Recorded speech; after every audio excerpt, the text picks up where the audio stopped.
ได้หลายบ่จักใต้ถึงนึงมันเมียข่อยมันเจ็บแล้วมันชวมเขาเลยพี่ปอบในบ้านหลายหลายบ่พี่ปอบอยู่บ้านนี่คนเป็นปอบมันว่าพี่ปอบดอกตอนค่ำตอนคืนเห็นอยู่ว่าเป็นแสงฮูนแถวนี้เคยบ่พ่อเห็นได้เคยเห็นได้ทางนั้นได้เห็นบ่ทางพี่ประชาเคยเห็นปีหลังๆแถวเพื่อนนะแถวเพื่อนพอหั่นแล้วแถวเพื่อนพ่อเฒ่าพอหั่นแล้วข่อยจังว่าปืนแก็บข่อยเตรียมตลอดมาใส่แถมตกปุ๊แล้วเนาะยิงได้บ่พ่อยิงได้ว้าสิชอได้ข่อย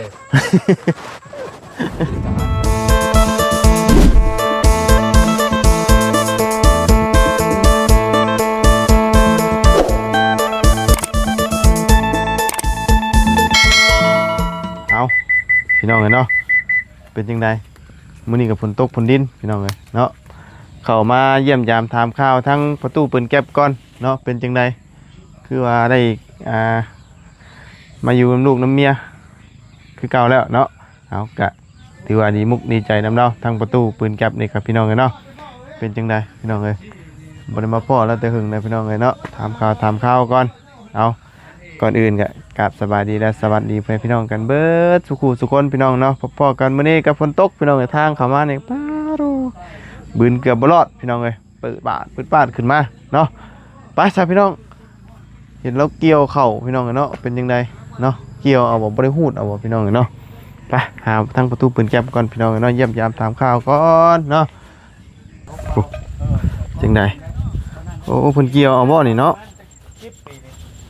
ต้นบิ๊กแล้วจนเริ่มใหญ่นี่เนาะได้มาที่50เพราะว่าปีนี้ฮะเข้านี่ประมาณหลายแล้วผมว่าทั้งนี้เด้อ40 2แล้วก็ปีโอ้หกอันนี้เนาะขนาดว่าทางนั่นนี่ทางตลอดเด้ทางตลอด3-4เทื่อโอ้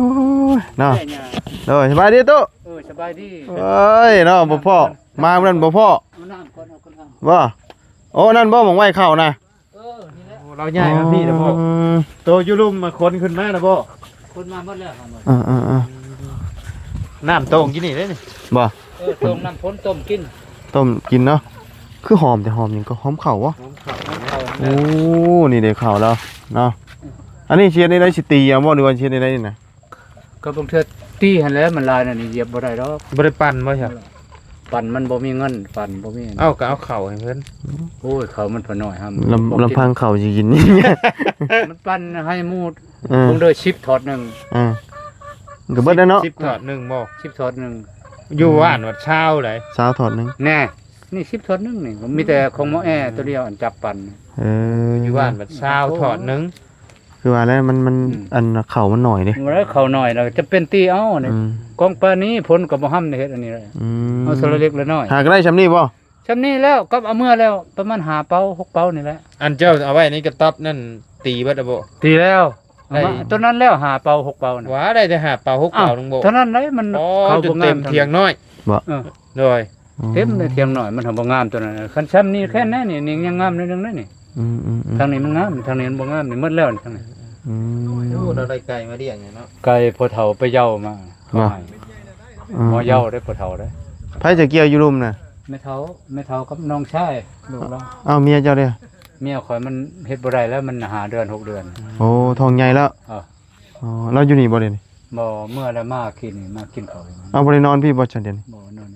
นอนบ่ได้หามื้อมันโหดก็บ่อยากให้มันนอนนั่นแหละฝนตกแล้วหัวเลยนอนบ่ได้จักตีนี่ผู้อยากนอนนำกันนี่นะเฮ็ดได้ซะบ่เฮาบ่อยากให้ผู้อื่นทุกข์นะเฮาทุกข์ต่างแล้วพอนะคิดปานนั้นได้น้อยลูกกับเมียนี่แต่ว่ากลับคืนดีกันแล้วเนาะดีโดยเอามันคนพังคนเป่าข่าวเล็กน้อยมันจังนี่นั่นมัวนี่นั่นจะโอนเอ็นไปใจบ่ทุกเที่ยงกันสิว่าโดยเฮาก็บ่ว่าหยังปะไปชุมเฒ่าแก่ทุมพ่อเฒ่าแม่เฒ่าว่าปะเบิ่งก่อนอยู่เบิ่งไปมันอันนั้นซื่อๆบัดทีหลังก็ว่าเฮาอยากหายลาวมันว่าอยากหายจักก็อยากหายไปจังข่อยคือบ่มีไปจังไห้โดยมันบ่แม่นอยากหายผู้นั้นว่าโอ้มึงนี่เอาโคตรเฒ่าแท้แต่โอ้มึงคนนมน้อยๆนี่เอาผู้เฒ่านี่มันก็ไปแหละนั่นผู้นี้ก็ว่าผู้นั้นก็ว่าเนาะมื้อนั้นน่ะบ่าวลาวสตูดิโอมาโดยมาได้มาได้บ่าวลาวสตูดิโอกับ เบาทางโน้นลืม บ้าจะบ่จื้อเขาอีก เจ้าเลยมาน่ะแม่น โอ้ย เบาไล่พะลุยแม่นโอ้ย เออ มาช่องเทื่อแล้วมึงบ่เล่ามาเดียว เว้าลาวสตูดิโอเนาะ ชื่อคักหมดน่ะ เลย ว่าสิเอานมมาให้กินอยู่แล้วบ่จื้อ เอาคืนซะ นี่ได้ข่าวแล้วเนาะหากได้ซ้ำนี่เกี่ยวบ่แล้วทางเนาะเกี่ยวเราบ่ได้พูดเอานี่เนาะเราเกี่ยวเอา โอ้ยพูดบ่ไหวดอก นมนะเอาไว้บำรุงลูก แม่นละพอแน่แล้วก็จะให้ผู้นั้นแน่บำรุงลูกในท้องนี่ นั่นก็นั่นแล้วเอาไว้บำรุงลูก มันใกล้อีกข้อได้นึงเนาะ ใช่ อันลูก คลอดแล้วได้ คลอดแล้วบ่ คลอดแล้ว ได้ สิเขาเป็นเดือนแล้ว ผู้หญิงผู้ชายนั่น ผู้หญิง ลงเบิ่งพุ่นกันเด้อ ชื่อน้ำเพิงไปซะคนแม่เฒ่ากับน้องชายครับ เท่ากับน้องชายอยู่เนาะ เออ เกี่ยวฮอดใส่แล้วนี่เบิดแล้วบ่หรือว่า มาแล้วทางนี้นี่ฮะก็เริ่มทางนี้อีกนี่ทางนี้ฮอดกกบกแล้วนี่ ใกล้สิเบิดแล้วบ่ ใกล้แล้ว อืม ใกล้แล้วได้อยากว่าครึ่งนึงเลยนะใกล้ครึ่งเลยอยากขอนๆนิดนึง น้อย ปีหน้าสิได้เฮ็ดอีกบ่อันนี้ จักบ่น้ำเพิ่นเฮ็ดแนวใดปีหน้าเฮ็ดได้บ่ไม่วิก เพราะว่ามันจูดบ่ได้เนาะ ไม่วิกมันก็ย้ายล่ะ เฮาคำว่ามันคือมันใหญ่แล้วเฮา อ่า ทางหยามโอ้มันยากเนาะมันบ่คือเฮาทางอันว่าอันนี้เฮาจูดเนาะอืม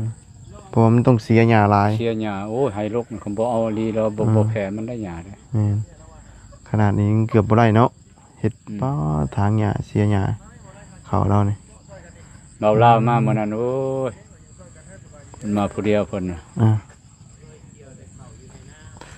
ทางเปื้อนทาง บ่ ไม้ พบกี่หาย ตัวเอง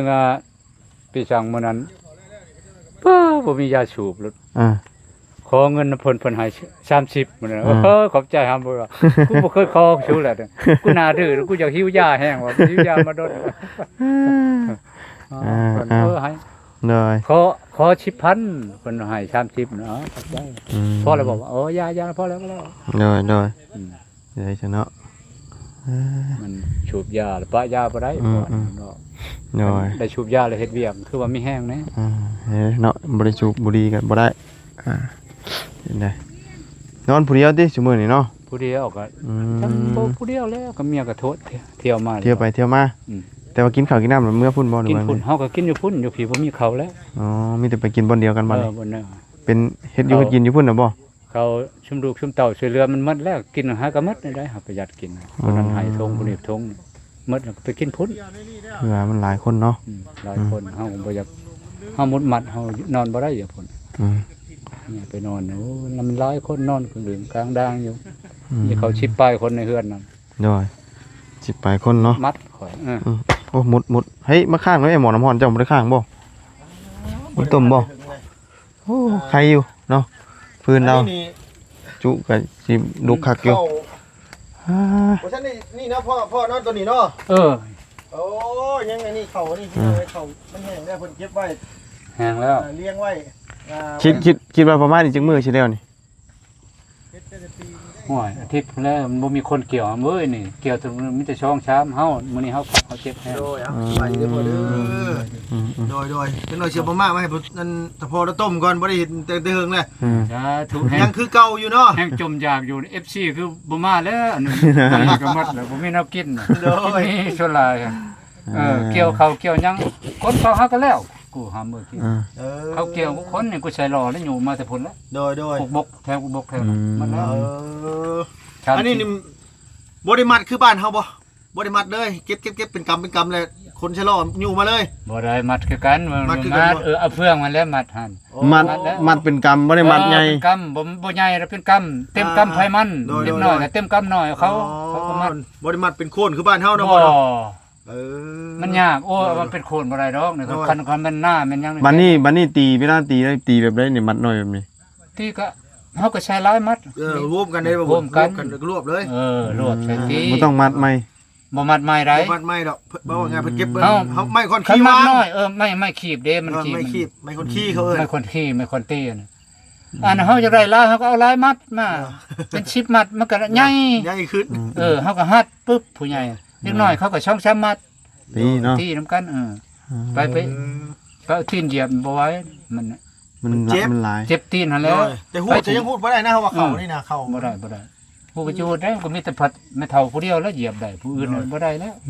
คือเฮานี่เฮายอมโลดเฮานี่ก็บ่ตี ปีหน้านี่บ่ได้เฮ็ดดอกเนาะ จังว่าเป็นคนโคตรทางใด บิ๊กขึ้นก่อน ให้ดินก็บ่มีแล้วหั่นมีแต่เท่านี้ดินกับบ่อนชวนมันต้นหั่นมีช่องบ่อนนั่นเดียวอยู่หั่นก็ประมาณเฮกตาร์ป้ายช่องชาวช่องเฮกตาร์แหละตัวนี้ก็ซ้ำนี้ มันบิ๊กแล้วก็แล้วนะ แม่นนะ โดย ปลูกวิกมันงํเนาะ แม่นมันใหญ่ไว้แม่บิ๊ก ใหญ่เลยเด้นี่เฮาก็ปลูกเดือน แป๊บเดียว มาปีหน้านี่ บ่ฮอดปีได้นี่กรอดขึ้น ใช้พื้นดัวเตรียมมันมาหาอันอยู่คำอยู่ไฟยังบ่ได้เตรียมซ้ำ ย่างเดือนช่องหมดเด้พอแห้งดอก อ๋อยังได้เดือนเติบอยู่ แต่ว่าคือสิบ่ได้มาได้อยู่พี่เนาะ บ่ได้อยู่พุ่นแล้ว ได้อยู่พุ่น บ่ เนาะ ได้ดอกอยู่พุ่นบ่เอา อ่า มันชอกหลีกมันอันนี้นั่นเฮาย่านนะ โดยแนวทักตาบ่เห็น ตาบ่เห็นเพิ่นน่ะอยู่หั่นเขามีแต่หมอนะ พอขโม มองง่ายๆเขาว่าอยู่บ้านนี่ลายได้เขาเจ้าว่า ได้ หลายบ่ จากใต้ถึงนึงมันเมียข่อยมันเจ็บแล้วมันชวมเขาเลยพี่ปอบในบ้านหลาย ลายเขา หลายบ่พี่ปอบอยู่บ้านนี่ ลาย คนเป็นปอบมันแม่นว่าพี่ปอบดอก ตอนค่ำตอนขึ้นเข็นอยู่ว่าเป็นแสงฮูนแถวนี้ เคยบ่พอ เห็นได้เคยเห็นได้ทางนั้นได้ เห็นบ่ ทางพี่ประชาเคยเห็น ม ปีหลังๆแถวเพื่อนนะแถวเพื่อนพอหั่นแล้วแถวเพื่อนพ่อเฒ่าพอหั่นแล้ว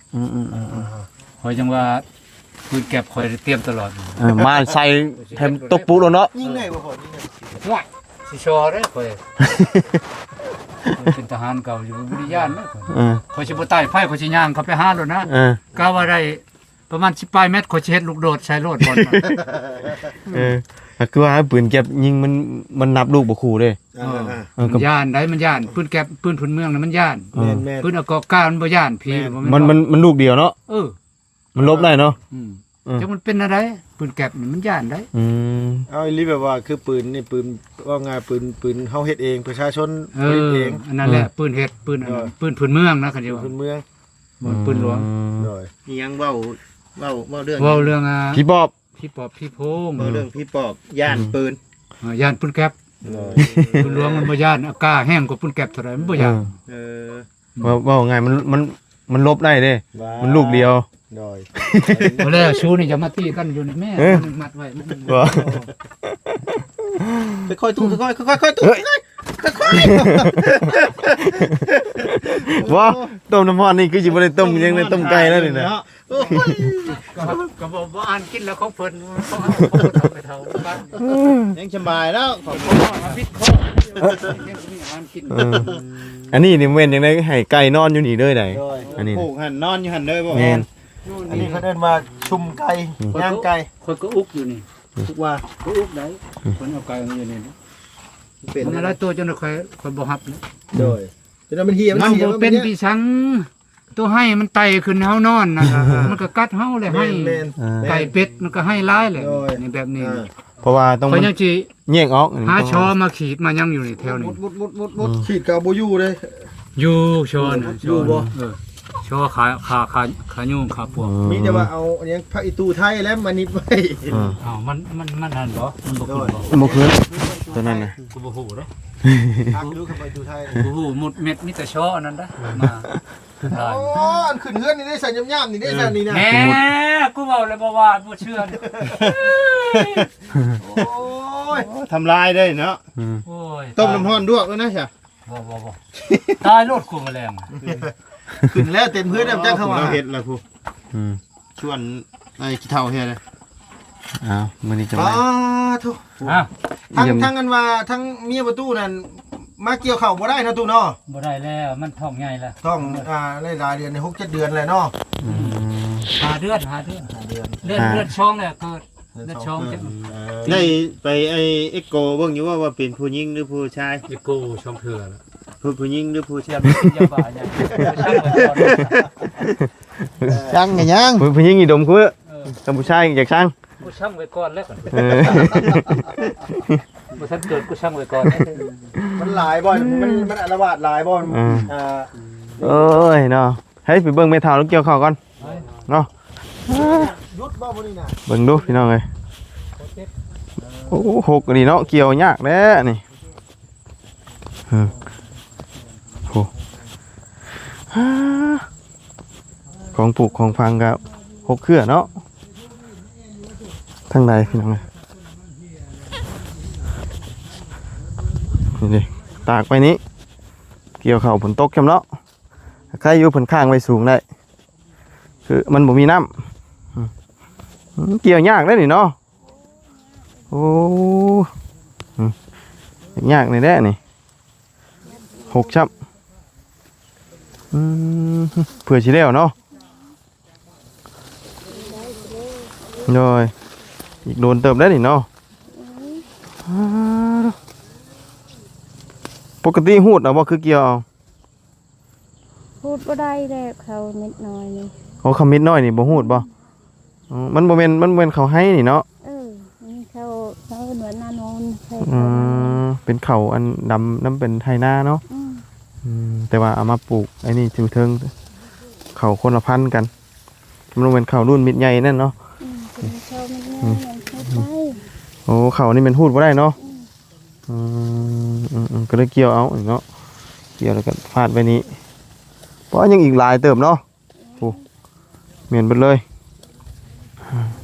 มันบ่คือกันว่าเกี่ยวเขาน้ำมันให้หน้าเด้เขาหน้าสบายนี่มันหกเนาะหกซ้ำปีหน้าคือสิบประเทศได้หนิน้ำบอลนี่เลยไม่บิ๊กไม่อย่างมันใหญ่แล้วนี่บนอื่นอีกบ่มีจักบอลดินนี่นี่ลายอยู่ป่ะถ้าน้ำพี่น้ำน้องแล้วทางให้ยืมอะไรเอาดินนะทางปลูกให้ปลูกข้าวปลูกยังเนาะอันนั้นก็เพิ่นเกี่ยวแล้วหรือว่าอยู่พุ่นกันเกี่ยวเอาคือกันนึงกันเนาะอ๋ออันนั้นก็เกี่ยวแล้วตอนนั้นกันเนาะโดยที่ได้เขาให้นี่เนาะแต่ละปีนี่ได้หน่อยจำนี่เนาะคิดได้จำได้ขึ้นมาจะได้จักเปล่าปีนี้กะประมาณเบิ่งนี่ประมาณ30เปล่าเนาะมีแต่บอลเดียวนี่หรอวะอ๋อมีแต่บอลเดียวนี่นะพี่น้องเลยอันนี้แค่กะประมาณเบิ่งชื่อได้ว่า30นี่จักกี่ฮอดหรือบอเนาะเพราะว่ามันมีแต่ปลาหกแบบนี้มันบ่คือเข่าหน้าได้ถ้าเขาคือเข่าอยู่หน้านี่โอ้ซ้ำนี่กันได้ลายเปล่าอยู่ได้เขาหน้ามันใช่ไหมบอลมันเป็นบอลไม่เป็นหน่อยเนาะเพื่อสิเกี่ยวได้พอกี่ข้านพวกนี้นี่เนาะคำว่าคืออันนั้นโบอันนั้นนี่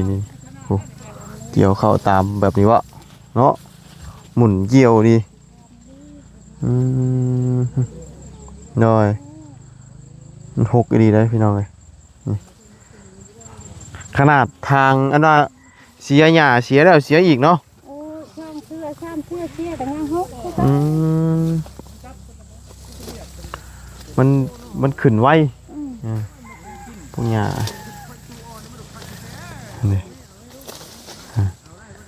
นี่เลยกำคือเกี่ยวอัน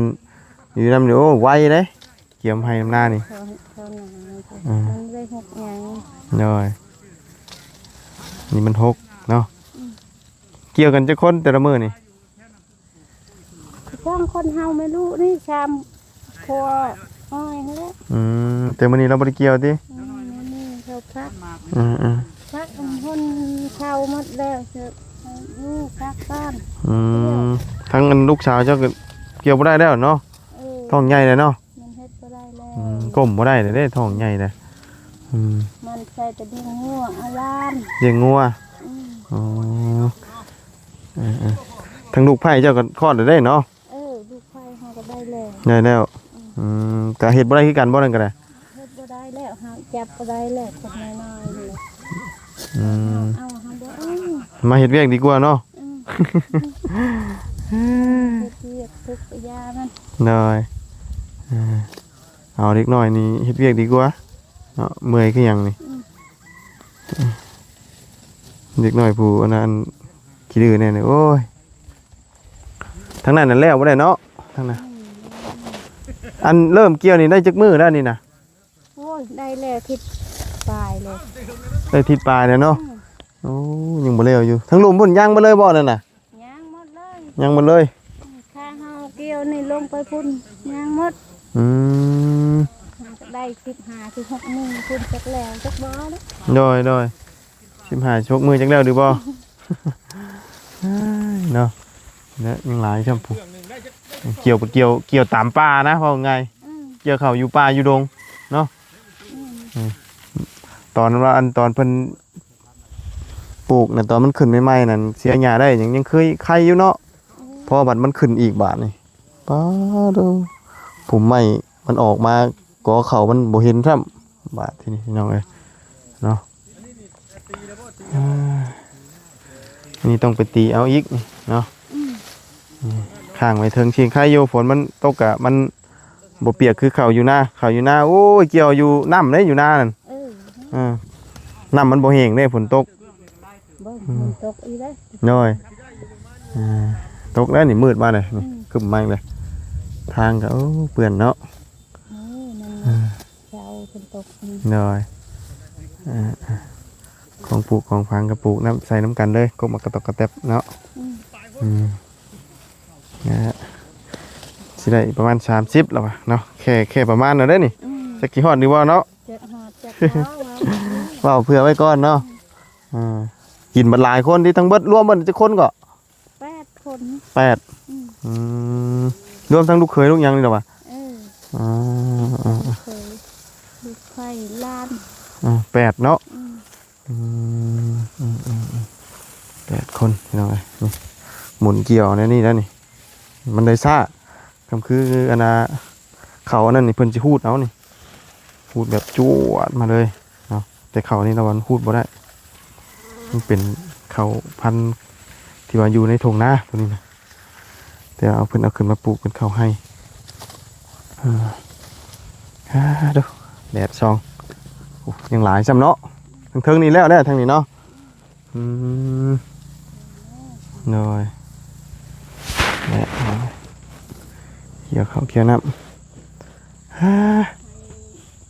นั่นเขาได้เงินเขาจ้างหมด เพิ่นจ้างเขาว่านั่นน่ะ มือหนึง มือเดียวปันเลย ปันเลย มือหนึงแสนสามเขาจ้าง มือ130,000อยู่ปุ๊ ไปคน16ตัว ข้าวเดียวเนาะอันนี้ก็จ้างบ่ตัวนี้ก็ ที่นี่ลูกหลานเราเกี่ยวเอง ย่อย ให้แม่เขาคำแล้ว ตัวนี้บ่ เออ อ๋อให้แม่สาวค้ำตัวนั้นเนาะ ไปแล้ว โดยเพิ่นจ้างเอา เอาเด้อ ตัวนี้จ้างเอาตัวนี้เป็นลูกหลานเกี่ยวนี่เนาะโอ้กูหมุดเกี่ยวเข้ามันมีหมุดอันนี้ช่ำบัดนี่โอ้ยังนี่เนาะกูปลาขึ้นก่อนบัดนี้หมุดกัด เดี๋ยวอันน่ะหามีเนี่ยไว้ให้น้ำประตูแล้วกันแล้วกินน้ำกันกับเม็ดเถาเอาเนาะฮ้อนพี่น้องเลยไปมันต้นแล้วนี่มันต้นกินใบวะหรือว่ามันต้นอันนั้นนี่ มีโอกาสนะสิเขาเรียกไม่ เจ้า บางเทื่อมาวันนี้ก็เห็นลานสาวใช่ไหมจ๊ะพี่น้องเลยลานสาวน้อยกำลังขี่นี่ เดี๋ยวไปหามีให้ประตูแล้วก่อน โดย พี่นี่บ่ทันเห็นดอกห้ามเมื่อยพี่นาจังเห็นลานเช้านั่น ว่า เดือดช้องมันเกิด มีแห้งในตู้เด้อ เจ้าเอาเจ้าละลาย โอเคเดี๋ยวเขาไปเอามีมาไว้ให้ต้มตู้เนาะ เอารถมาได้เนาะ เดี๋ยวได้แล้วมันขึ้นได้อยู่ เพิ่นน้ำเปล่าลาเพิ่นนะ เลยไปเอามีแล้วไปต้มกันต้มสรุปให้มีเรากินเนาะ ตัวกับใจละลายเด้อให้มันให้ยืน เลย ให้อยู่ดีมีแห้งเจ็บอย่าได้ใครอย่ามี เลยเนาะ น่าจึงได้ให้ได้จึงนั่นเด้อ เอาโอเคเนาะมาเมื่อนั้นบ่พ่อ เจ้า ไปหาอยู่หากินหลายมื้อ2-3 มื้อละประมาณ4 มื้อละ คันบ่พอแล้วมีแต่พอไปหากินเท่านั้นตึกเบ็ด เลยไปตึกตั้งไหนทั้งคุณบ่ พุ่นหวยนะ อ๋อได้อยู่บ่ พอได้อยู่ปลาสำช่องนี่ปลาขาวปลาน่ะพอได้มาแกงมาป่นมาน่ะ เลยเนาะ แล้วก็บ่ชันก็บ่หาก็กินแจ่วลิ เฮ้ยเนาะ มื้อเลิกไปเกี่ยวเขามาก็จำแจ่วลวกผักมันต้นแถวนี้แล้ว นี่บ่มันต้นนี่บ่แม่นมันต้นอันนั้นบ่เนี่ย เพราะมันต้นกิน แม่นบ่เลยบ่นี่มันต้นกินบ่เลยบ่ แม่นได้มันต้นอันนั้นแน่นี่มันต้นเวียดนี่มันต้นกินนี่ อ๋อ มันต้นเวียด ให้เฮาเบิ่งออกนี่ได้ต้นกินต้น มันขาวนั่นเจ้าบ่งใหญ่นี่มันแดงนี่ อันแดงนี่เบียดบ่ บ่ลาวเฮามันต้นปลูกมันต้นกิน อ๋อ ต้นนี้มันต้นเวียดมันต้นอันนั้นน่ะ โอ้ก้านแดงนี่แม่นตัวอันกินเนาะ เออ ว่ะตัวนี้นี่คือมันต้นกินตัวนี้นี่มันต้นเวียดมันขายนี่นี่เนาะ เฮ็ดคล้ายตัวนี้ อ๋อ นี่หั่นคือของแม่เฒ่าห่างมันต้นกินมันล่ะนี่ต้น แม่นบ่เลยเนาะ เออ อันแดงๆนี่ การแดงๆแดงๆเนี่ย สิได้จื้อไว้นะ อืม เนาะอันนี้แม่นเบียดเบิดนี่เนาะนี่อันนี้กินนี่อันนี้ก็กินนี่เนาะ กินหมดนี่ โอ้ของเจ้าก็กินตัวนั้นเนาะ ปลูกกินแล้วตอนนั้นปลูกกินแล้วปลูกมุกจังหน่อยนี่ยามหนาวนี่ โดย หาที่แก็บมา ถ้าตัวนี้นี่มุกบ่ได้ตัวนี้เนาะ ก็ได้คือกันแต่มันบ่แซ่บ มันขมบ่อหยังมันบ่ แซ่บ มันแข็งเนาะ อย่าแข็งอย่าคมมันน่ะ มันบ่คือตัวอันกินโดยเฉพาะเนาะ อืม ไปจะตู้เฮาเมื่อยเด้อบัดนี้เด้อ เจ้า อยู่ดีมีแห้งมื้อหน้ามื้อใดจะมาเล่นน้ำไม้ เจ็บอย่าได้ใครจะมีไป โดย ได้ชิ้นนั้น โดยไป มัน มุด มาเยี่ยมมายามพรแล้ว โดยมุดลายย่ำเนาะมุดนี่โอ้ฝนตกนี่มุดลาย เขานี่ เนาะ เขานี่ระวังนี่บ่พอจังอนามัยแป้นตลอดนี่ โดย ฉันนอนบ่ได้ แม่นั่นแหละหมดโอ้เนาะเอานี่เป็นมันต้นกินหัวเนาะโดย ไปสาพี่น้องเนาะมีแต่บาบุญกะลำลาก่อนเนาะพบเจอกันใหม่วันนี้มาเยี่ยมมายามทางตู้ปืนแก๊ปเนาะเกี่ยวข้าวเกี่ยวน้ำเนาะก็ได้เนาะไปพี่น้องไปแล้วสบายดีเด้อพี่น้องเลยหาเจ้าหากินยังนี่เนาะโอ้หมากยังไงนะ หมักไอ้มันเผาเลย ช่างว่าแต่เอ้ยแช่บบ่ กินเมี่ยงคักเลยนี่ เหม็นบ่ โอ้ย บ่เคยกิน หมักกระแตบบ้านเฮา หาไม่ใช่เนาะ ไปพี่น้องไปแล้วสบายดี